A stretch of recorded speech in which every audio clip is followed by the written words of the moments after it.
Hello? Today I'm going to show you how I modified a portable speaker so that it has 500 RMs of power and can be heard from very far away. If you enjoyed the video, please like it and support it to help YouTube recommend it to me. This project actually started when I was browsing and found this Sony 511 practically beached. It was a very, very cheap price, and I said, well, I'll buy it and then see what I do. Then it occurred to me to make it wireless. But by changing the parts, changing the buffer it brought, the tweeters, the plates, something to be much more powerful than it actually was. This equipment. And I set out to do it. I started to take everything apart. But when I was already in the process of disassembly and such, I realized that, well, this was actually very big. I found it very cumbersome and unsuitable for my needs, so I sold all the equipment parts separately. Not only did I recover the money I had spent, but I made more money. And I bought this one, which is a Chinese device that truthfully is very, very low quality. But it had what I wanted, which was two 8-inch speakers. In other words, it had the right shape to fit two 8-inch speakers. Plus it had, well, Bluetooth. It had an equalizer. Let's say it was battery powered. That is, it was portable. So it was much easier to adapt it. I could use the original board. It had auxiliary, USB, a lot of other things. So I completely disassembled this one. Well, I started to remove all the parts, and everything I disassembled, I realized that the quality was very bad. That is, let's say, these that are ventilators, let's say, to sound better, they were blocked. The subwoofers, the woofers, let's say, were like, they were made of some kind of foam rubber, not cardboard. Very, very bad, and the power was very low.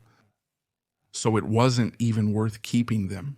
But, well, I kept disassembling everything, and I started looking for the parts that I was going to replace.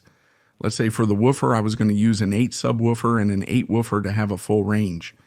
And I left the original tweeter that the equipment came with. The tweeter sounded good. It's very hard for a tweeter to sound bad. So I left that one. Below it, I put a flat subwoofer so it takes up less space of 8 inches, and above a normal 8-inch woofer. Both of them are about 250 RMs and have a very good sound. I also put these back on, which are the LEDs, let's say, because it was a nice touch. I mean, it looked good. And, well, since I was at it, it was just a matter of screwing it in. I wanted to use the original board to handle the Bluetooth and everything without using anything external. So I used the two amplified outputs it brought, one for each speaker. But this needed to be brought down to a line output. So for that, I used this, which is an impedance adapter. It connects the two amplified outputs and brings it down to a line output that you can connect to an amplifier to preserve the music quality. The audio quality and power are important factors. You cannot connect directly to the amplifier. The amplified output follows this connection diagram from the impedance adapter to the powers. I added 2 potentiometers to it, one for each power source. This feature allows for separate volume control of each power, which is very useful for regulating bass or overall power volume. Otherwise, it would be fixed and wouldn't make much sense. I used 2 stereo potentiometers, which is crucial for a stereo system. Using high-quality stereo potentiometers eliminates the need for 2 common ones, if you're going to do it, because otherwise it can introduce noise. Once I did this, I made 2 little holes to put the potentiometers in. I put a lever on them that wasn't the same one that the equipment brought, but it was the one I got. It didn't look bad, and I put the cover back on the equipment. Now let's talk about the components. I'm going to leave all the components I used detailed in the description.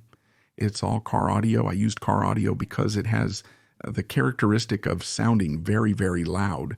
So that was what I was more or less interested in. I wasn't interested in it having a lot of sound fidelity either. The 2 speakers I used were 4 ohms, and the powers are also stable at 4 ohms. This is very important because otherwise it won't sound good or it will overheat. I could have powered it with a car battery, but it was cumbersome, so I used the lithium battery from my electric bicycle. But the downside was that this one is 48 volts. In other words, it's much more than the 12 volts that I need. I used a converter to step down from 48.5 to 12.5. I highly recommend it due to its excellent quality. It can handle 30A at 12.5 with a good heatsink. It has an input range of 3865, not just 48.5. It outputs 30A with an efficiency of nearly 97%. So it's one of the best components I've used.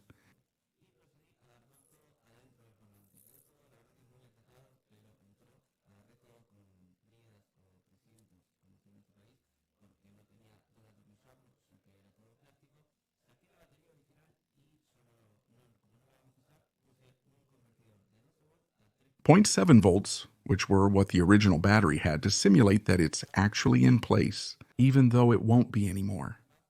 For obvious reasons, logically, I matched the voltage that the battery was giving. I reconnected it to the original board, simulating as if the battery was still in place. And I connected that converter to the 12 volts that the other converter from my bicycle battery gives me. The bicycle battery is 48 volts and 20 amps. So now we're going to calculate how much autonomy it gives me, considering that each power uses around 10 to 11 amps at maximum musical consumption. In other words, at maximum volume. Together we have around 20 amps, which is about 260 watts per hour, lasting approximately 4 hours of autonomy more or less, since my battery has 48 volts. And 20 amp hours, or 20,000 milliamp hours. That's at maximum volume, which is rarely used. But it's quite autonomous nonetheless.